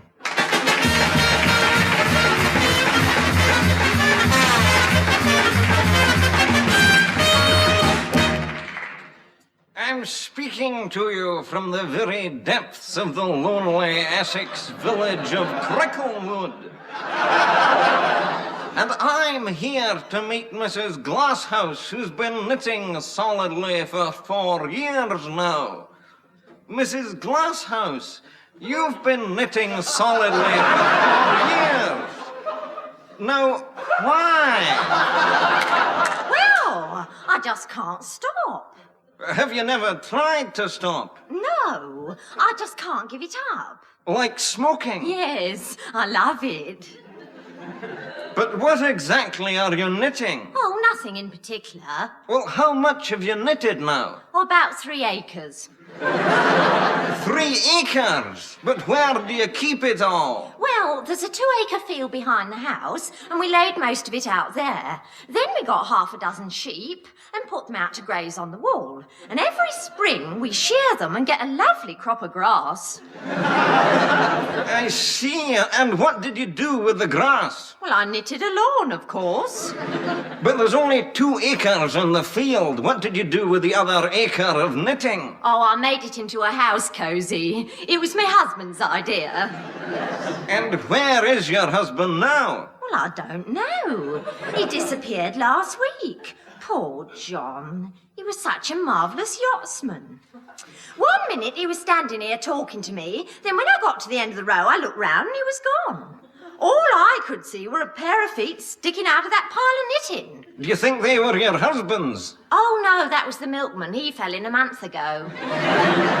But why did you start knitting in the first place? Well, what else can you do with a pair of needles and 14 tons of wool?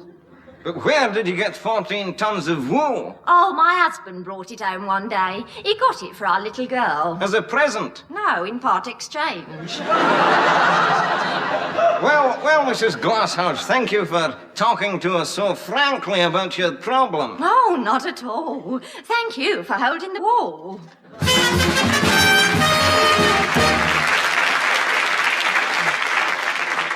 Traffic wardens come in for more than their fair share of mockery. I'm a traffic warden. Mock. But we are apt to forget that they are human and have their problems too. Over now to a lonely parking meter somewhere in the wilds of Suffolk. Woodburn! Woodburn! Where are you, Woodburn? Here, sir. Great heavens, man, what are you doing? I'm crouching, sir. I can see you're crouching, Woodburn. Why are you crouching? Well, I was more lurking, sir. Lurking? Yes, I was hiding from the motorists, sir. I was hoping to nab one. It's very conscientious of you, Woodburn. Thank you, sir. Well, let's have your list of parking tickets, then. I haven't got any, sir. What, none? Well, sir, nobody ever stops at my meter. What, never? Never, sir. Why not? Don't know, sir. Perhaps I look a bit terrifying, sir. Or possibly it's because you're wearing that false nose, Woodburn. It's not a false nose, sir. Oh, I'm so sorry, I'm sorry. It's a false beard, sir. Oh, but, But why are you wearing it? Well, sir, I was hoping people might stop and ask me why I was wearing a false nose, sir. You just said it was a beard, Woodburn. Oh, yes, but it looks like a false nose, sir. Be that as it may.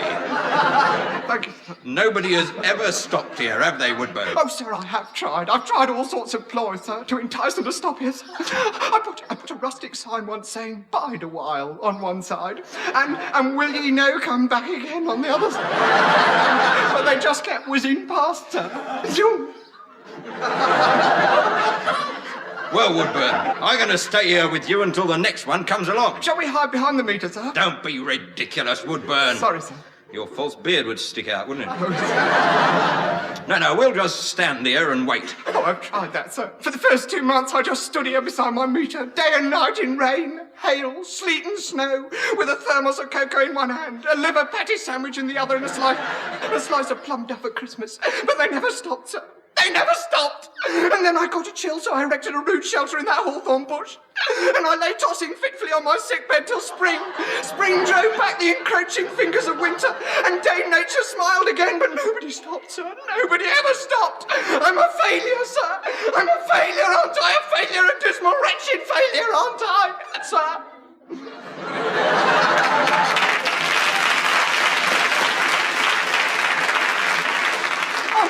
Aren't I, sir?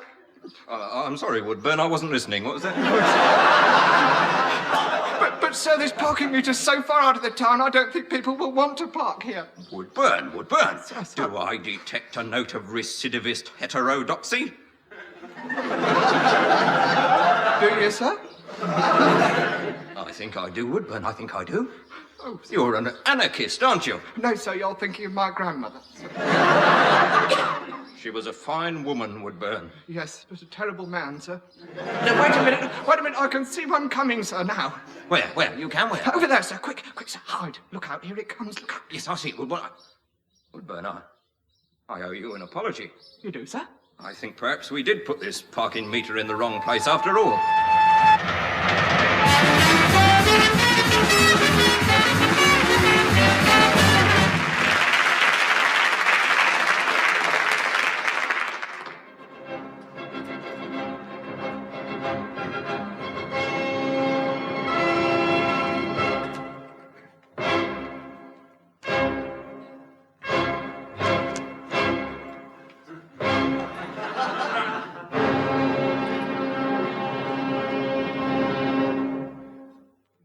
That was the Vienna Philharmonic Orchestra under Wilhelm Furtwängler. And now, while they're getting up, we are to hear the second piece in tonight's Promenade concert, which comes to you from the Pier End, Wigan. It is the work of the Bolognese composer Risotto, and in particular the 12-part madrigal arranged for 4 voices and Tim Brooke-Taylor. Originally, it was composed as a concerto for the Archduke Archibald of Uppernthal-Kronenberg, where Risotto was County Kapellmeister, Master of the Minstrels, leader of the Mute Lutes, and butler. The reception at its first performance was mixed, and the work was not heard again for another 100 years. We are to hear the concerto tonight, rearranged for the Tillingbourne Folk and Madrigal Society, and our musical correspondent writes that it falls into the vocal tradition of sung music, and contains features which undeniably suggest. So let's listen now to There Was a Ship That Put to Sea, all in the month of May. There was a ship that put to sea, all in the month of May, with a fa la la la, with a fa la la la, with a fa la la la la la, in the month of May. The merry month of May, there was a ship put to sea. May a ship put to sea, all in the month of May, with a fa la la la, with a fa la la la, with a fa la la la la la, with a fa la la la, with a fa la la la, with a fa la la la la la. And the ship that put And the ship that put to sea to sea the ship that put to the month of sail, the month that put to the ship in the sea that put to In the month of May, the merry month of May, the merry, merry, and the ship that put to sea in the month of May, in the month of May, fa la la la la la, the ship that put to sea in the month of May sank.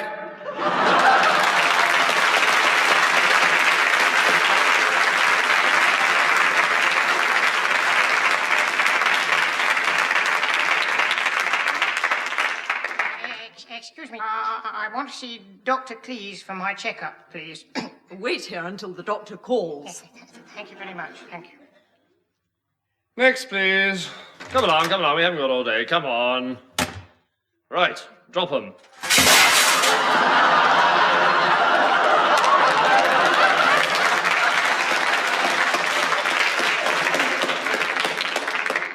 Now take your trousers off. They are off, sir. So they are.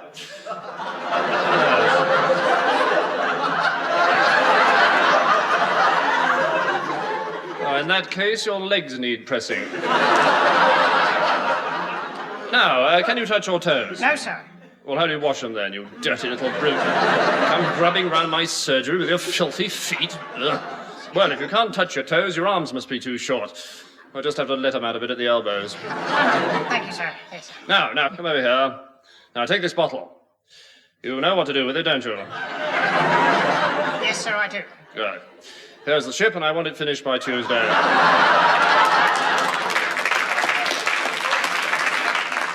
And if you find that too difficult, you can put the ship in the bottle. Right, now. Now, can you read this card? Oh, yes, sir. Well? It says APG XRI 8439 DMFRH. It's from my aunt in Brighton. She must be out of her mind.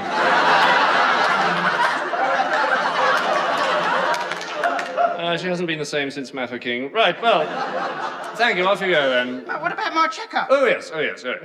Now, have you got a temperature? Oh, yes, sir. 106. That's a bit high. Better call it 98. Now, let's see. Breathing. Do you breathe? Yes, quite frequently, actually. Well, breathe in, then. Breathe out again. Breathe in. Out. In. Out. Faster. In, out. Keep blowing. Sorry I have to make you do this, but the electric fan's broken down. Right, that'll do. Now, how do you feel? Yes, that's quite normal. Now, see if you can reach right up to that top bookshelf. Well done. Hand me down Tropic of Cancer, will you? You know, the illustrated one. Thank you. Now, take your shirt off. Oh, no, I can't. Yes, I know it's embarrassing. I know, I'll take mine off too. No, I've got a better idea. I'll go behind this screen. Thank you very, very much, sir. Thank you indeed, sir. Is it off now? Yes, sir. Oh, put it back on. I want to come out. Right, now, eyes, feet, nose, ribs. Well, I think you've got the full set. Oh, thank you, sir. Oh, I know, teeth. Open your mouth. Wider.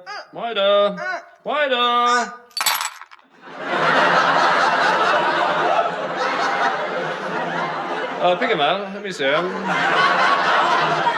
Are they comfortable? Oh, yes, sir. Very comfortable. Okay, well, I think I'll keep these then. Don't Don't worry. I'll put you on liquid foods. Anyway, it'll do you good to die. You've put on a bit of weight since I last treated you, haven't you? What did I treat you for? Nappy rash. That was it. Still troubling you? No, sir. Good. Anyway, you're far too fat. How much have you gained? £3? No, sir. £6? No, sir. £11? No. £13? No. £13 10 ounces? No. All right then, open the box. Mr. Roddy, you have turned down £13 10 ounces, so let's see what you have won. Mr. Roddy, you have won Kenneth Wolstenholme. Well done, Mr. Roddy. Good night, and that's all for this week. But don't forget to join us again next week when it may be your turn to beat the clock. Good night, everyone.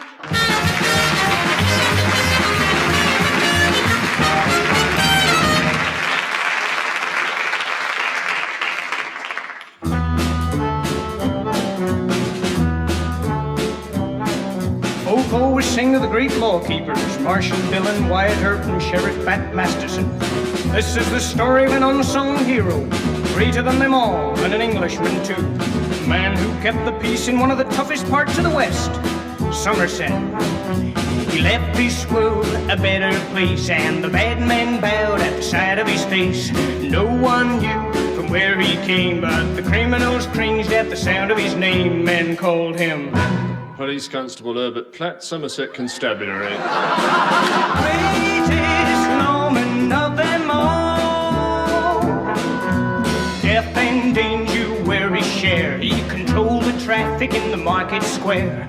Tall as a giant, he proudly stood, with a voice like thunder that could chill your blood when he said, Hello, hello, hello, what's all this then? the greatest lawman of them all. When he waved them on with his big white glove, the women drivers used to fall in love.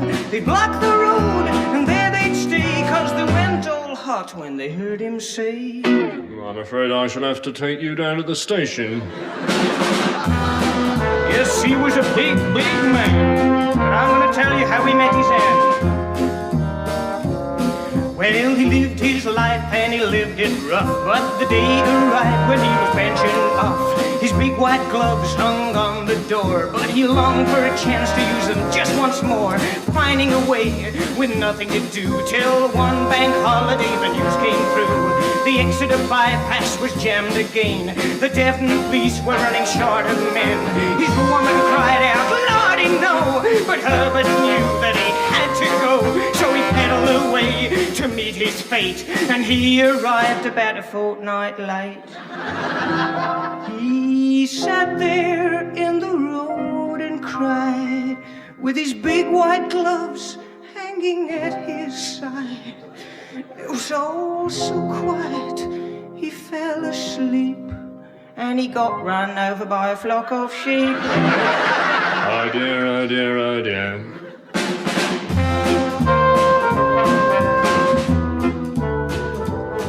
By the big blue lamp, he was laid to rest, with his big white gloves folded on his chest. And everyone knew he really tried to do his traffic duty till the day he died. Men called him Police Constable Herbert Platt, Somerset Constabulary. the greatest lawman of them all. He was the greatest lawman of them all. He was the greatest lawman Mind how you go on the roads? of them all.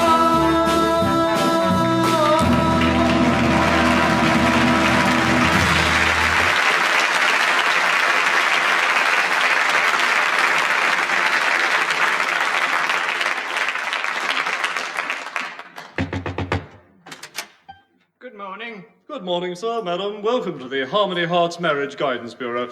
We're here to provide a helpful word in times of stress, a shoulder to lean on in your hour of need. Have you an appointment? Well, no. Then get out. Excuse me, but there's nobody in the waiting room, and you don't look very busy. How do you know I'm not very busy? How do you know I'm not expecting somebody at this very moment, some very important client with an appointment? How do you know I'm not up to my ears in correspondence of the utmost priority? Well, if you put it like that. As it happens, I'm not very busy at the moment, so you better sit down. Oh, thank you. And now then, what are your names? Horace and Ariadne Bootle. I see. And which is which? I'm Horace. So the lady must be Mrs. Bootle. I'm Ariadne. Oh, so you must be Mrs. Bootle. No, I'm Mr. Bootle. You just said you were Horace. Yes, I'm Mr. Horace Bootle. And I'm Mrs. Horace Bootle. So I must be Ariadne. Good. Well now, will you tell me why you've come up to see me? Well, Horace and I've just come in for a checkup. Yes, we just wanted to make sure our marriage was running along the right lines. Well, this is highly irregular, but I'll do what I can. Just a few routine questions to start with then. Now, do you like rhubarb tart? No. Pity, I was going to give you a bit.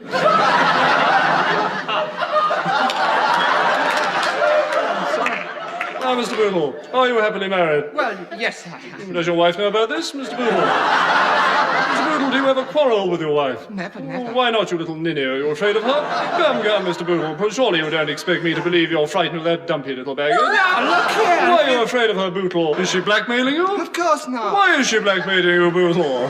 What have you got to hide? Nothing. Come now, Mr. Bootle, let's not play games. I'm not. It's another woman, isn't it? Of course it isn't. She knows about the other woman, doesn't she? And she's threatened to tell your wife. But she is my wife. So you haven't told her you're already married? What? You haven't told her about your first wife then, have you, Mr. Bootle? Why not? I never had a first wife. Don't lie to me, Bootle. What happened to your first wife, eh, Bootle? What happened to her? But I haven't got a first... They never found the body, did they? Oh, you Bluebeard, Horace, you monster! But I've never heard such a pack of lies and all.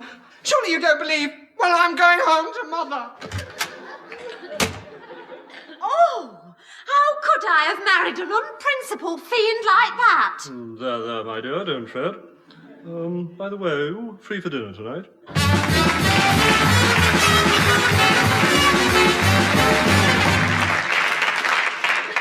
The University of the Air is an idea that is rapidly catching on. And so, ever ready to do our duty for a spot of ready, we present our own history teach-out at the I'm Sorry Red Brick University of the Air. We turn back the pages of history to reveal the mysteries of the past. Oh, tricky thing.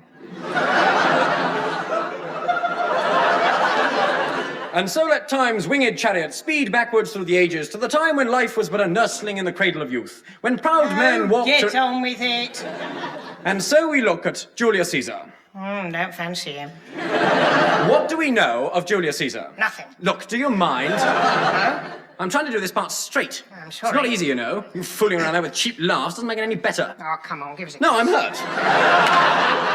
You don't know anything about Caesar. Oh, I do. I know his famous last words. And they were? Quod erat demonstrandum. That means which was to be proved. What was to be proved? Which was? I'm not surprised they were his last words. The river having been crossed by boats, Caesar with legionaries proceeded to attack the garrison. What's that? Memories. Happy summers, Latin primers, net practice. A sharp crack of willow against flesh in happy conjunction. The ablative absolute. Wonderful days. Wonderful. While Caesar lived, everyone paid tribute to him. About 30 bob a week. In his spare time, Caesar conquered most of the world. His first conquest was France, known then as Gaul. And known today as de Gaulle.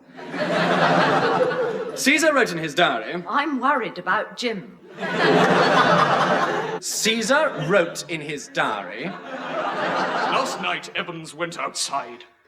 What Caesar actually wrote in his diary was... Tota Gallia divisum est in tria partes. Which means France is divided into 3 parties, Conservative, Labour and Liberal. Look, that's it. I've had enough. I'm stopping now, no more, that's it. Nothing you can say will make me forgive you. Nothing. Rhubarb tart? I forgive you. It's gone. Well, get on with it then. Oh, me? Yeah. We'll talk about Caesar in France. Do that bit.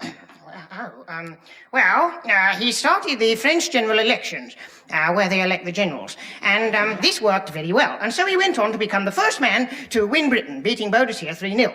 And again in the region. After extra time, of course. Now, Osgood wasn't able to play, so Ted Dexter to play John, inside come to the left. Romans. And it was very rough. Well, as everyone knows, the Romans were a forward-looking people who counted their years backwards. So Caesar was killed in 44 BC and arrived in Britain in 54 BC, about 10 years after he'd been killed. In fact, he was born in 98 BC and was therefore about 7 when he died. In his first battle, Caesar came in for a beating. Ah, Caesar, what is it? I've just come in for a beating, sir. Good, bend over. Thank you very much, sir. Not at all. Enjoy it? Yes, very much, sir. Good, now it's my turn. But he went on to conquer Britain and build a lot of one-way streets that lead only to Rome. He thereby cut off his retreat.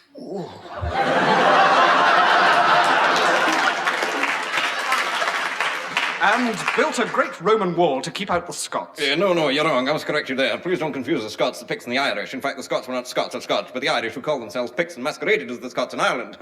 So the Picts were today's Scots, and the Scots are the Irish as we know them. Or as some people know them. And a lot of people do, you know. So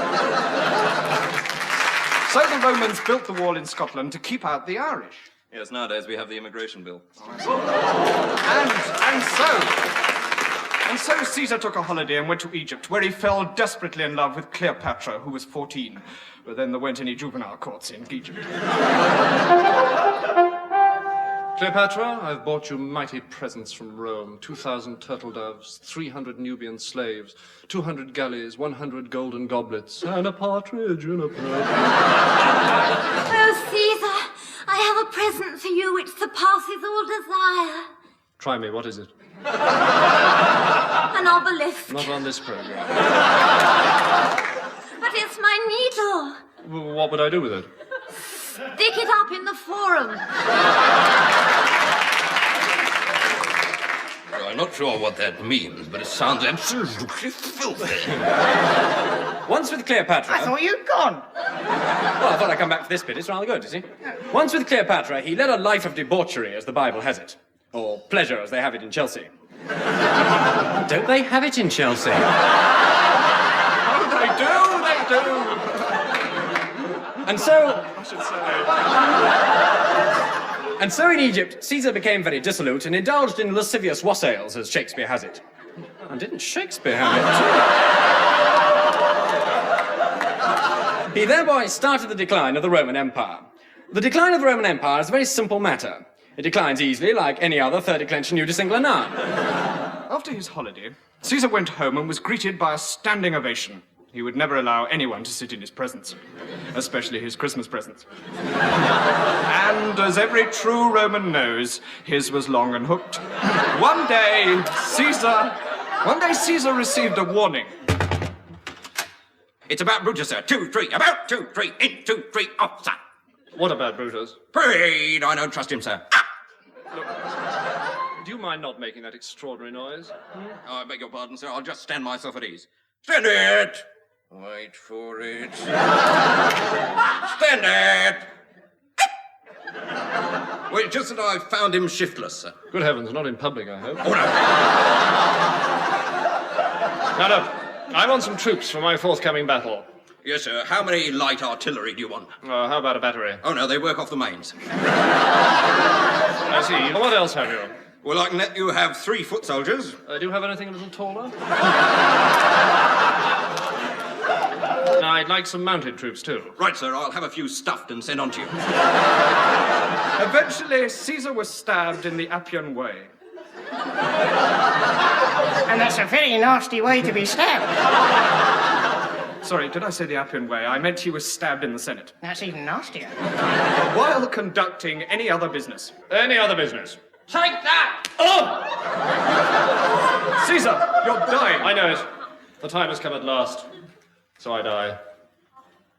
Kiss me, Hardy. No, you fool, Brute. Kiss me, Brute.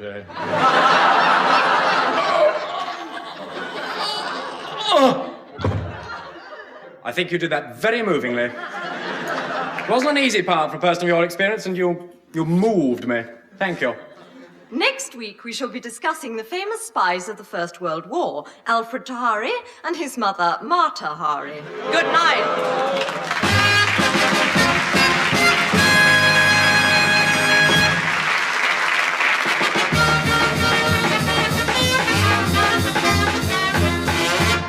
And with the Angus Prune tune, we once again draw a veil over I'm Sorry, I'll Read That Again. The voices you heard were those of Tim Brooke-Taylor, John Cleese, Graham Garden, David Hatch, Joe Kendall and Bill Oddie. The scripts were by Tim Brooke-Taylor, John Cleese, Bill Oddie, Graham Garden, Alan Hutchison and Eric Idle. The songs by Bill Oddie, Eric Idle and John Cameron. And the music by Dave Lee with arrangements by Leon Cohen.